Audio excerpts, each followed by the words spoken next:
Welcome to the Anglotopia podcast. This is a very special edition because I am actually in England for the first time in 4 years. And I'm very happy about that. I've written about this on the website a few times and talked about it on our social media channels. But I am here in Oxford.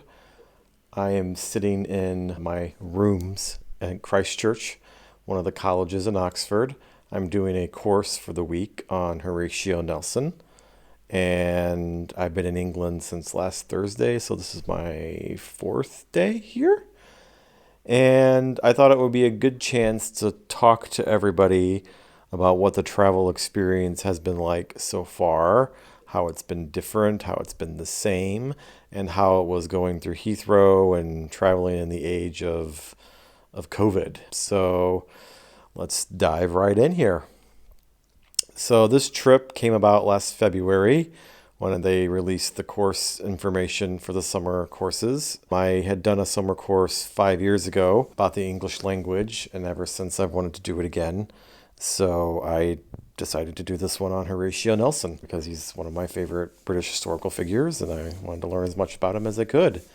I booked the course and hoped that I would be able to go. When I booked the course, I didn't know if I would be able to go because in this age, a trip back to Britain has been canceled 4 times. So I booked it and hoped, and until I was on the airplane on Thursday night, I did not believe I was still going. So after years and years of wanting to be here, I'm finally here. And I guess the quick question is it everything I hoped it would be? The answer is yes. But let me talk about going through Heathrow and the actual flying and travel experience, because I've been getting a lot of questions about that on our social media channel, and there's a lot of news in the media about how terrible it is to fly right now. So my initial reaction is, well, everything was fine. I mean, it couldn't have gone more smoothly. Now, the caveat with that is I did a lot of things to make it smoother, and also there was a lot of luck involved. So there's Heathrow, if you read the headlines, is a nightmare right now because of COVID still ongoing, because of staff shortages, which were partly the responsibility of the pandemic, partly the responsibility of the airlines for letting so many people go when the pandemic started, and now they can't staff up quickly enough, and part of it is the airport not staffing up properly. It's a vortex of things not working right, and it got to the point a couple weeks ago where Heathrow actually stepped in and said the airlines have to cap passengers. There's a daily maximum number of passengers that we can handle. They need to stop selling tickets. Now, thankfully, my ticket was already sold, and so a lot of flights have been canceled into Heathrow. Now, most of the flights that are getting canceled are short haul flights from Heathrow. So that doesn't affect most of the listeners of this podcast who are American or North American or from other countries. Those long haul flights are not really being canceled because they're more valuable to the airlines anyway. So I was not particularly concerned that my flight would be canceled, but again, this is where luck came in. Literally the day I arrived, there was a refueler strike at Heathrow. The people who gas up the airplanes went on strike. And if you were flying out of Heathrow on Friday, your flight was probably going to be canceled because there was nobody to gas up the planes. Thankfully, my flight was arriving, so that wasn't a worry for me. But if I was flying out on Friday, I would have had to been rescheduled. So I left on Thursday night, British Airways out of Chicago. It was fine. I mean, it was on one of their newer Dreamliner aircraft, so the interior was new. I love flying on the Boeing Dreamliner because it's a very comfortable flight, no matter which airline you're on, because it's made of carbon fiber. The cabin is kept at a lower pressure. It's just more comfortable overall. And so I had dinner on the plane and I went to sleep and I woke up an hour out of Heathrow. So you can't ask for a better flight experience than that. We landed smoothly and I was in England for the first time in 4 years, and I cannot tell you how happy that made me. I will not lie, I got a little misty-eyed when I landed. It was so good to be back after such a long absence. I've talked about before how I consider Britain to be my second home away from home. It's where I'm most comfortable. I love it here. And to be gone for so long was, at various points over the last 4 years, physically painful. But now I'm back. So going through Heathrow itself, we parked the plane. The terminal was not very crowded. The border has actually changed. So 4 years ago, you had to fill in your landing card and you had to wait in line and have your passport stamped and all. You don't do that anymore. They introduced e-gates a couple years ago, and now with the pandemic and everything, they've really pushed those where you basically you get in line at these e-gates, you scan your passport, and it lets you in. Like, granted, the system does not work perfectly. It's computerized, so sometimes it's slow. You have to get the passport on the reader just right. People in front of me had issues with this, but I literally put my passport on, the gate opened, and it was technically in Britain. Like, no questions, nothing. It took less than 5 minutes. It was great. So if I was reviewing airports or Heathrow, I'd be like, the e-gates are wonderful. That was great. Now, this is where forward planning came into bearing as well. I did not check a bag because all the things I had read online and on social media said that if you check a bag, there's like a 60% chance you're never going to see it again, or it's going to be delayed substantially. I don't usually check a bag anyway, and then while I'm going to be here for 10 days, that's kind of the cutoff for bringing enough clothes in one carry-on. I pushed it to just be a carry-on so I didn't risk losing anything of value. And I've read everywhere that if it's something you're going to miss and you have to check a bag, do not put it in your bag. So only put things in a check bag that you will not be sad to lose. Like I said, I didn't check a bag, so I sailed right through the airport and I was in England. The first 2 days of my trip, so longtime listeners, longtime readers of Anglotopia will know that my favorite place in Britain is the town of Shaftsbury in Dorset. I'll put in the show notes the post on the website that explains this. But basically, it encompasses everything I love about England. Gold Hill is the place I dream about. It's the place I've wanted to go more than anything since the pandemic. I've actually stayed in a cottage on Gold Hill called Updown Cottage, which has since sold. So that was, even though I was coming to Oxford for the course, I built in a couple days so that I could go back to Shaftesbury and spend some time in the place that I loved most of all. The problem was I didn't have a rental car, so I had to get to Dorset, which is quite a ways from Heathrow. I considered the train, but Heathrow is not well connected to trains if you're going west. If you're going into London, it's fine. If you're going west, you have to take a bus to get to Basingstoke, and then or Reading, and then you have to get on the train network there. That did not appeal to me after being on a transatlantic flight and being slightly jet lagged. Or it's Woking, I'm sorry, not Basingstoke. So I booked a taxi. Thankfully, there are quite a few taxi companies in Shaftesbury or in northern Dorset who regularly do runs to the airport and back. And so that was old hat for them. So they quoted me to pick me up at the airport and take me to Dorset, and it was reasonable enough.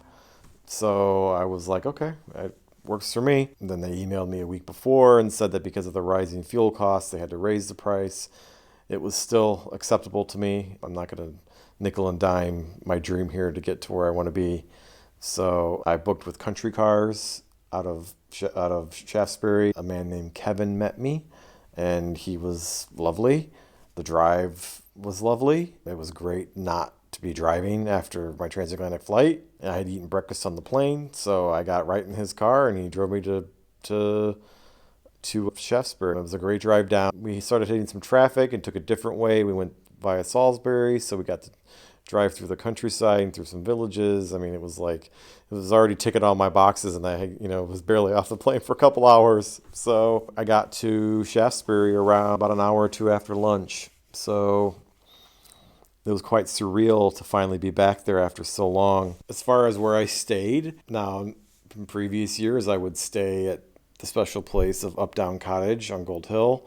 Like I said, that has since been sold. So I had to find somewhere new to stay. So I found a cottage on Airbnb, and it's literally at the bottom of Gold Hill, across the street behind one of the thatched cottages in St. James. And it's called Gold Hill Cottage. And the owners, Paul and Julia, they were lovely. The cottage is well appointed. It's in an older building, and there's like a yard behind their cottage where there's another building where there's like a loft conversion where they put this cottage in, and it was great. It was everything I needed for my return to my favorite place. It was atmospheric. You open the doors and get the breeze off the Blackmore Vale. You could hear the birds, and you could hear the owls and the wind, and it was perfection.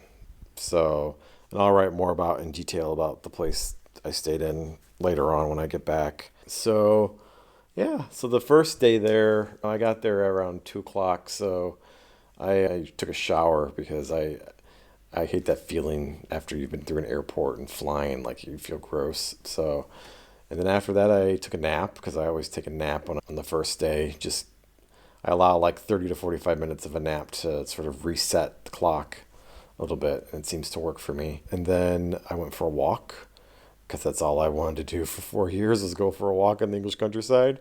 And I did, and I was rewarded with some beautiful views and walked through a atmospheric, scary old English oak wood, and went to the grocery store and got some groceries, and it was great. And so I ended the first day and went to sleep, woke up the next day. It was a Saturday. Now, Shaftsbury was having a festival called the Shaftsbury Fringe, and it's sort of an independent arts festival, and they hadn't had it because of the pandemic, so it was a return to form for them. Was slightly concerned that it would be too noisy in my peaceful little town, but it was fine. But the one thing I wanted to do with my Saturday is I wanted to go to a National Trust property, and I wanted to go for a walk and see a stately home and see a nice garden and have a nice National Trust cafe, tea and cake and lunch and everything. So I had a local taxi take me to Stourhead, which is one of my favorite National Trust properties, which is nearby. And yeah, I've spent most of the day there. I walked around the lake, took pictures, took my time, communed with nature, walked around the house, had a cup of tea. Then I had lunch, had more cups of tea, and then I went back to my cottage that afternoon. So it was great. At that point, the Fringe Festival did get rather noisy, but thankfully there was a cutoff at like 10 p.m. where they had to stop, so it got a lot quieter after that. So then the next day, I needed to get to Oxford, so I took a train. And longtime readers and listeners will know that I love trains. And I decided, so I had to get the train from Gillingham, which is the town north of Shaftesbury. And so I took a train from Gillingham to Basingstoke, and then had to change trains there. But I had like a 45-minute gap between trains, so I had tea and bought a newspaper and sort of enjoyed being in a busy railway junction train station. And then I took a train, got the next train to Oxford, got to Oxford around lunchtime. And I got to Christ Church, which is a very old college here in Oxford, and checked in, got my room, and began my Oxford experience, which is literally what it's called, the Oxford experience. And so far, it's everything I hoped it would be. The first evening was like an orientation. You meet all your fellow classmates. There's 10 other courses going on at the same time, so you kind of meet everybody. And then after dinner, you kind of break out into your different courses. You meet your tutor. You find out where you're having your classes and whatnot. And yeah, so that was nice. I met my tutor, a gentleman named John Harris, who's a expert on British naval history. And yeah, so that was the first day. So today, Monday, we had our first full day of lessons. So the morning after breakfast. Now, I should probably give an overview of the amenities here. So I opted for the full room and board package when I booked this. I have my own room, I have my own bathroom, and breakfast, lunch, and dinner are provided by the college, and you eat it in the dining hall. Now, the dining hall is famous because it's the basis of the dining hall in the Harry Potter films. So it's bonkers. You're like every day, every meal you're eating in, you feel like you're in a movie. The hall is incredible. So highly recommend visiting Christchurch if you're on a tour of Oxford. So every morning you have breakfast with the other courses in the Great Hall. And then you go to do your lectures. So they start at like around 9 o'clock, and then you have an hour and a half of lectures. So you have a tea and coffee break for about a half an hour, and then you have another hour and a half, and then you have lunch again in the Great Hall. And then every day in the afternoon, there's a different mix of things you can do. So today, for example, you could do a tour of the college, or you could do, I don't remember what the other thing was. I didn't want to do it though. I wanted to do the tour of the college. So I did that. That was great. We had a walking tour of an expert guide who's one of the porters who works here at the college.